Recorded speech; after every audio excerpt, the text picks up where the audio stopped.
Hey guys, this is Dr. Hurd coming to you from my classroom.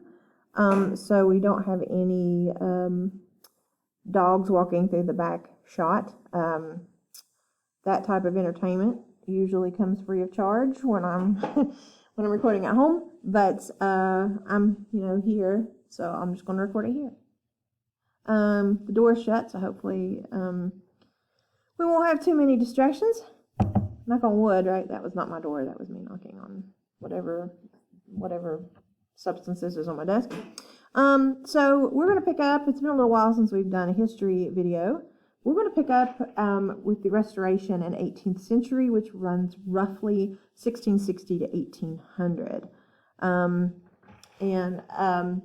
There was a lot of political and spiritual and social unrest in the Renaissance period, as we've talked about.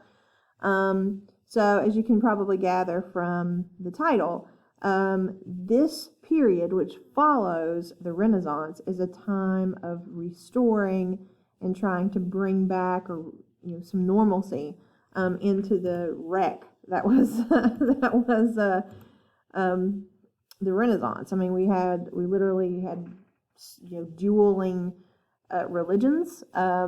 We had crazy situation with King Henry VIII and all of his ladies, and there was a lot of unrest. And when the government has a lot of unrest, it makes the people uneasy, right? So in this case, after the fact, we're looking at a situation where they are trying to restore all the damage, fix all the damage, and sort of restore Britain to its former glory. So the term restoration really means to actually restore to the throne. Now, as we talked about last time, Oliver Cromwell, who was not a monarch, he was Lord Protector, or whatever, whatever pseudonym he wanted to be called, which was basically a king.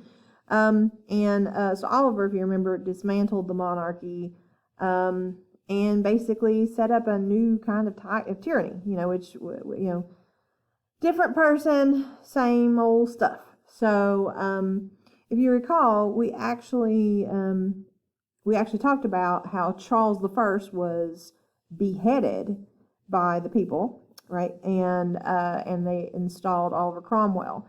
When he gloriously failed at being the leader he had assured them he would be, when he died, people decided, you know what, maybe it wasn't so bad under the monarchy. So Charles II was actually asked to come back and restore the monarchy, restore the right of kings. I believe this is Charles here. So after Charles I was beheaded, right, and his family were exiled, they left. His family left and were basically booted out and were asked back after Cromwell's death. Cromwell died in 1658. His son Richard inherits the throne. But of course people were like, your dad, Oliver, got rid of the monarchy, so honestly, you have no title to it because we really got rid of one monarchy and you're really thinking that you are owed the throne because we were getting rid of monarchies? Like, that makes no sense. So they kicked Richard to the curb and reinstalled the Charles line, the original line, with Charles II. Now, there's a lot of stuff going on during this time. There were several other names that we use for the Restoration. The Augustan Age, which was, it says here again, named after Augustus, the Roman emperor that restored peace after the assassination of Julius Caesar. The Neoclassical period, which I've heard it called in many textbooks.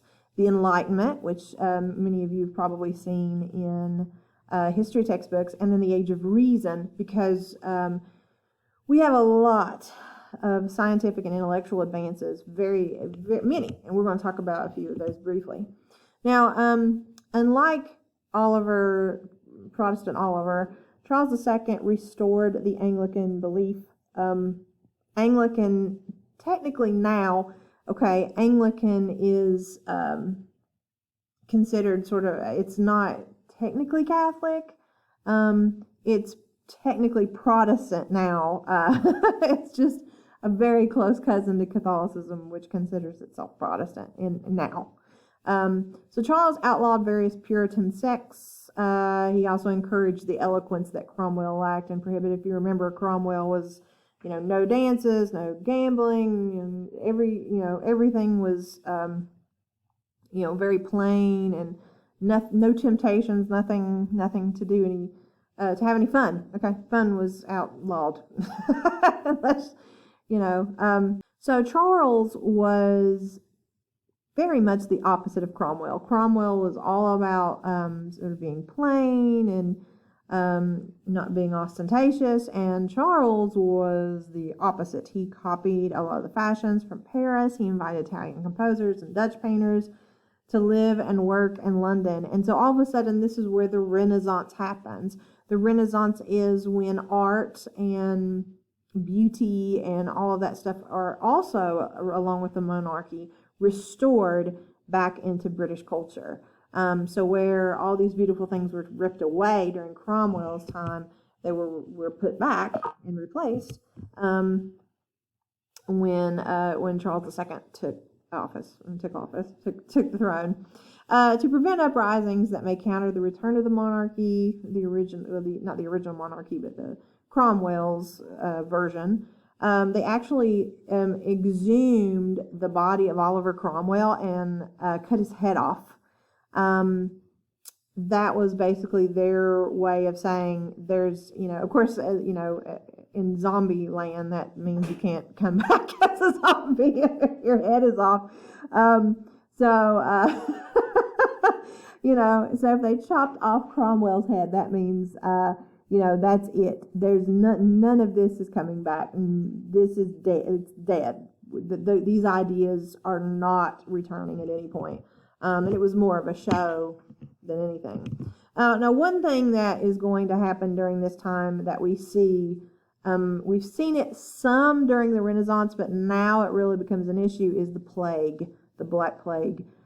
We talked about it some in our last session, but we are still having trouble, as you can tell, when we're dealing with COVID, for example. It goes away and then it spikes again, and then it goes up and down, and variants emerge, and there are so many things going on. And so the Black Plague sort of worked the same way. Every time that they thought things were going to be conquered, then new things would emerge, and so they would have to go back and fix things. Now, as I talked about last time, Shakespeare had to go work as a poet because the theaters would be closed during the times that the Black Plague was raging. So the Puritan and Cromwell government had actually outlawed theater at all. They thought it was too fun.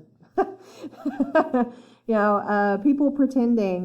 There was a huge outcry back then about the fact that men were playing women's parts. There was a whole lot of churches that were angry about that, and said it was lying and deceitful to pretend to be someone else, even in a situation where it's done for entertainment purposes.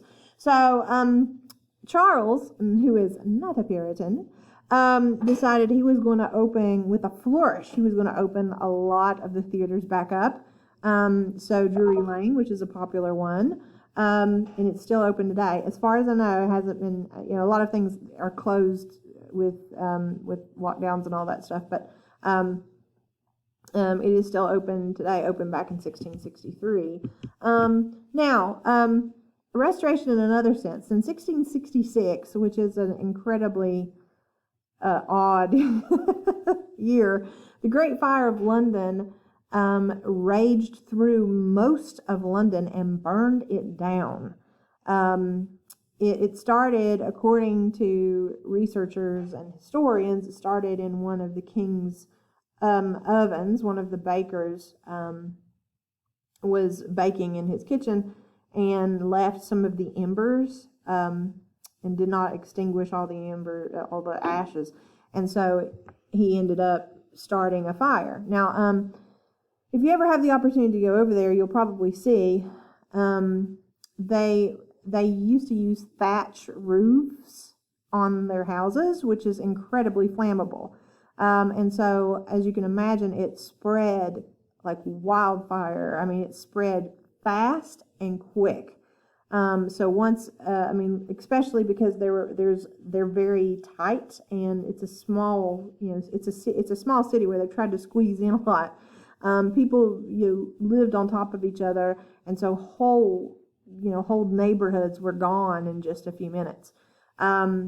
So the fire obliterated 13,200 houses, 87 churches, including St. Paul's Cathedral. That has been rebuilt. I've been there a few years ago.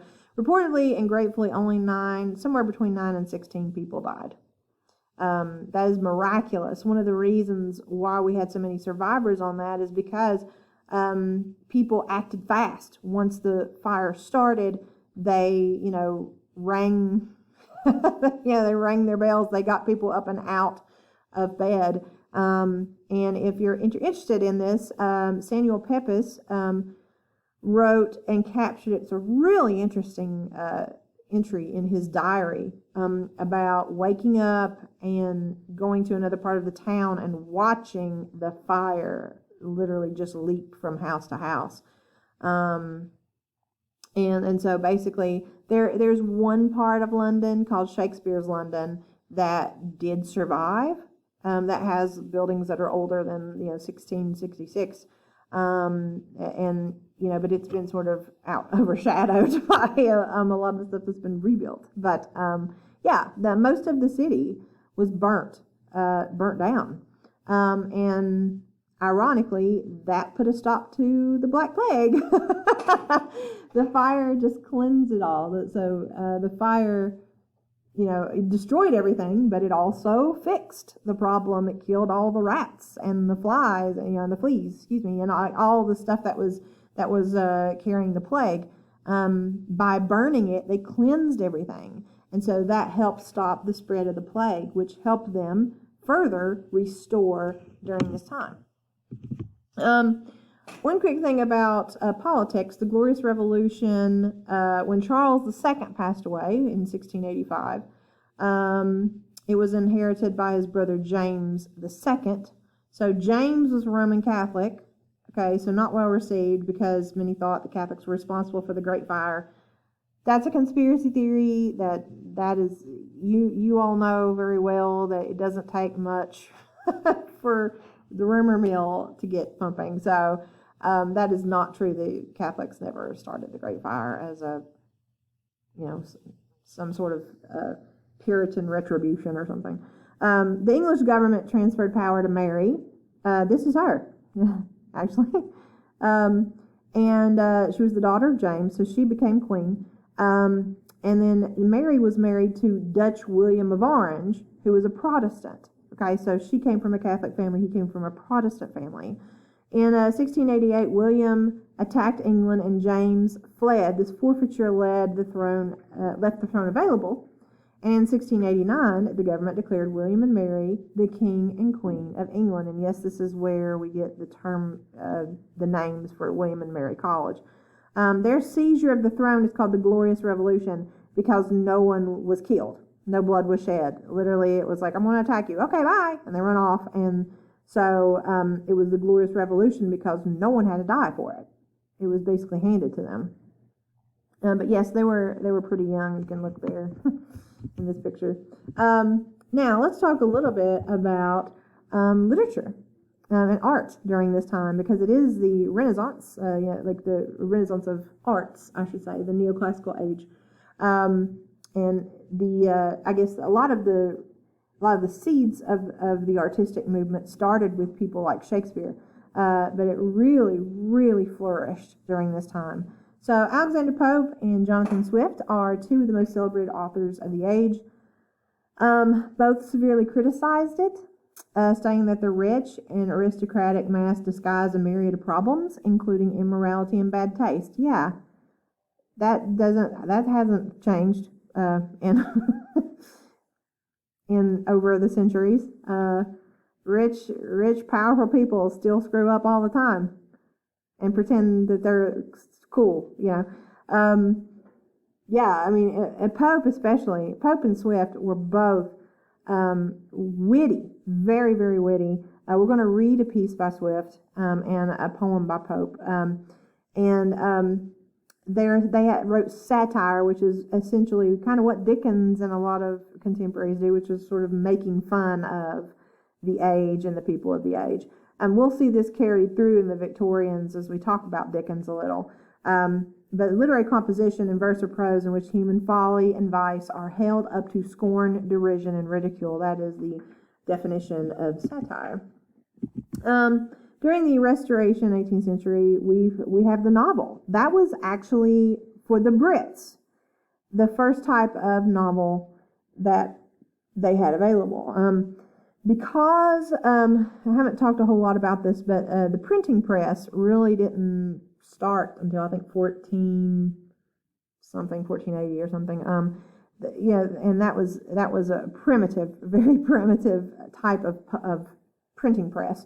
So as we go through history, more and more is developed that makes printing easier and makes it more affordable, right? So if I have to hand letter a book, I'm gonna charge you some for it because I took a lot of time out of my day to lay all that in, right? But if I work and what a lot of these guys did was Ben Franklin, he worked for a printer, and he was American, but he worked for a printer as a boy, and he talked about like the fragrance of the ink, and the printing press. What they eventually did was that they made plates, right? And the plates were a whole page, and so they could just lay it in and just boom, boom, boom, boom, boom, and make tons of copies of that. And so that not only cut their costs down, but it made literature more affordable. So as you'll see as we move through into the Romantic and Victorian sections, which are next, books as a whole were more readily available, and so it made novelists their own kind of celebrity, which again we'll see with Dickens. He was quite a celebrity, and for his writing, sort of kind of as an actor, but mainly for his writing. So Daniel Defoe's Robinson Crusoe is considered the first British novel. Okay. Most of them were about the middle class. They were all written mainly for their audience. Other important novels are Tom Jones, Pamela and Clarissa, and Lawrence Stern's Tristram Shandy, which that whole novel is a gag. I mean, it's a joke. I'm not insulting it. Like, it's making fun of a man's coming of age. Really, it's a coming of age mock novel. Really. Now, if you were curious, what was the actual first novel? It's the Tale of Genji. Most likely, and that's in world literature. Okay, world literature. But as far as the Brits, it's Daniel Defoe. For journalism, we actually saw quite a bit of, and used to be word of mouth, but now we really see a rise in what would be considered modern journalism. Daniel Defoe was one of the first journalists. His essays criticized the false poise, manners, and condescension displayed by the elite. Again, making fun of rich people. Okay, novelists have always made fun of rich people. Yeah, and they still do. So, it's not like it's a new thing. Defoe fought for the values of the middle class, which he called thrift, prudence, industry, and respectability. The working class, the hard workers, the backbone of the economy. Defoe's thirst for political and social reform labeled him as a primitive journalist, and a model proposal, which we're going to read, cries for social and political justice of the Irish. I'm not going to tell you any more about that. We're going to read that, but it does say and this is that you're looking at is a copy of one of the pamphlets, is for preventing the children of poor people in Ireland from being a burden to their parents or country and from making them beneficial to the public. So we'll see what that proposal is when we read it. Also, a quick note on periodicals.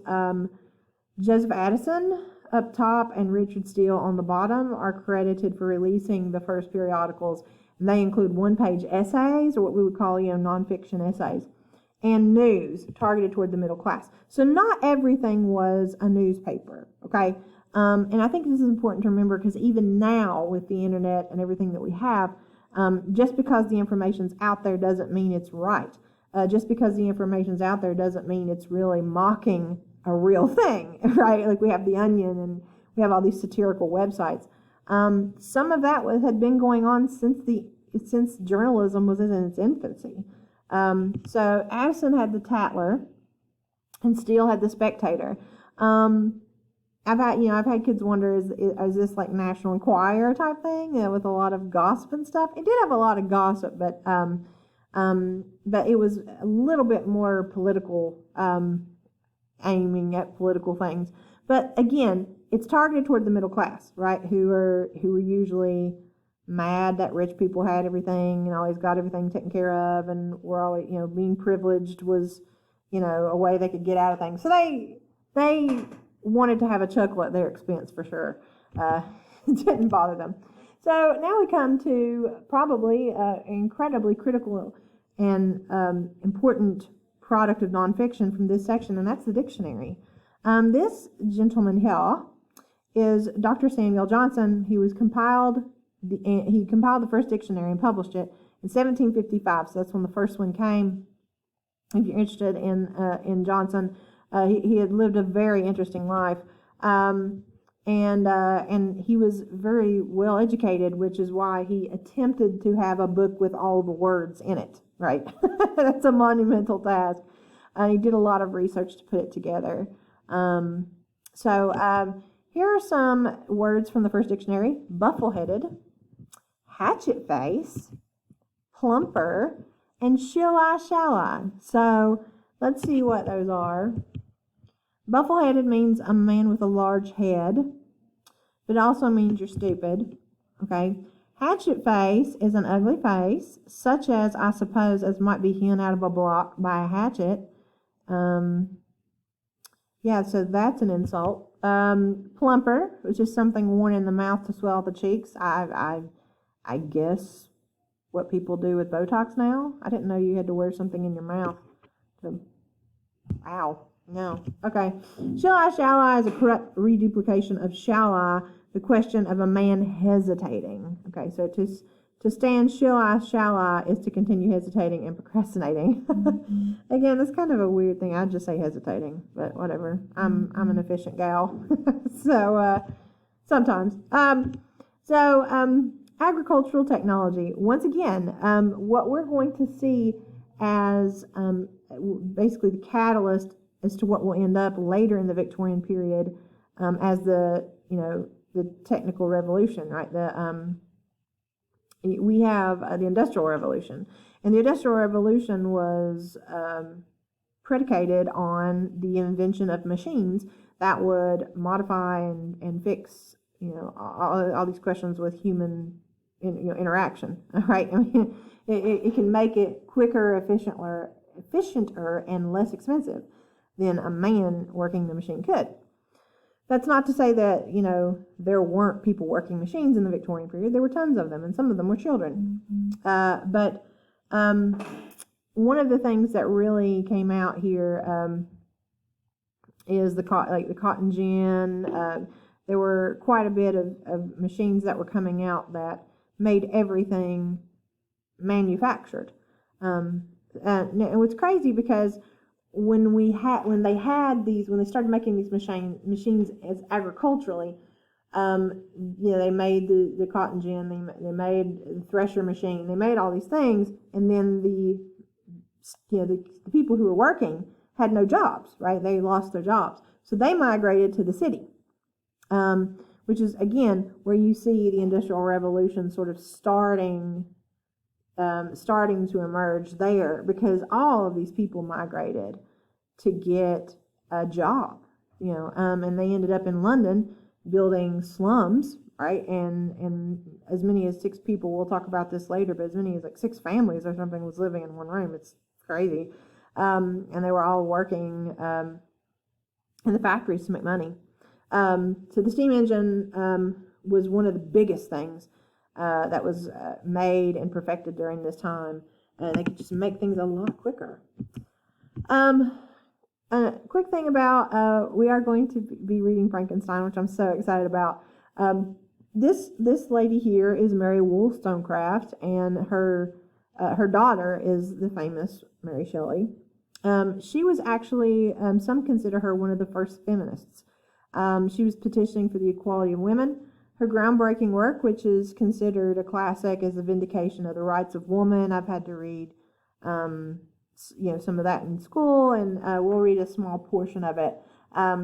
It's basically an early feminist work that claimed that women's intellectual properties or qualities are underestimated by males. Yes, and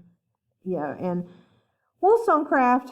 Actually read a book, I think last year, on her, and she was incredibly interesting, very much unconventional, very unconventional in the way of her times. She didn't care about walking into a room and having a political or a philosophical discussion with a man. When typically, in dinners, women and men would sort of, congregate. They would segregate into different rooms, right? The woman would go into the drawing room, and the men would go and smoke a pipe, and so they would sort of migrate. And here was a woman who had no hesitation, no fear to walk and have a great conversation with a man over topics, and show that she was able to hold conversation just as well as another man could. So yeah, she was a great figure. She actually died in childbirth. She had 2 daughters. Her last one was Mary Shelley, and she died several days after giving birth to Mary Shelley because they forgot to pull the placenta out, and she got infected and died, which some people say is very interesting that a feminist would die giving birth, right? Since that's a very conventionally female thing. But great book. I recommend it. Scientific advances. Again, we're in the age of reason, the Enlightenment. Sir Isaac Newton, right, published a monumental study about gravity. This is Edmund Halley on the bottom there. And he gives the name to Halley's Comet, which came around when I was a little kid. It comes around every 76 years. So, hey, I may still be alive to see it next time. Who knows? I'll be really old. I probably couldn't see anything by that point. But anyway, I just glance at it. I just think it's like a cloud or something. I'll be old by then. My eyes will be shot. But anyway, yeah, it shows up every few years. So Isaac Newton, again, one of our great founding scientists, as far as looking and considering the forces that are in nature that create, that create the things that we see every day, gravity being a huge one. But we're also going to see, again, looking forward, how these scientific advancements had eroded religious belief, I should say. People who, thought, well, God does everything, when they were told that, oh no, there's actually this thing called gravity that works. Or, oh, actually, no, that storm was not God's vengeance. That was just, El Nino or whatever, people, spiritual people, religious figures became really angry, actually, at the scientific movement. And as we'll see, as we move towards the Romantics and the Victorians, we want to see a shift that looks at the human mind as sort of making and creating reality, and that's going to hurt the church. Not really, but the church is still here and still going. But a lot of people were really second guessing their beliefs when someone presented them with, an explanation, a scientific explanation for something they thought was just a spiritual phenomenon. So we'll see how all of these things are moving people forward into the next ages. But again, it's not a whole lot of huge things. It's really more about peace than turmoil, which is nice. Everybody needs that. But we're going to just read a few things from this, and then we're going to head on into the Romantic period. So, all right. So thanks for joining in here. I was trying to keep it at 30 minutes. So, yeah, we're about there. I don't know what kind of face that was. Okay. All right, guys. Well, I will see you all in the next video. Have a great day.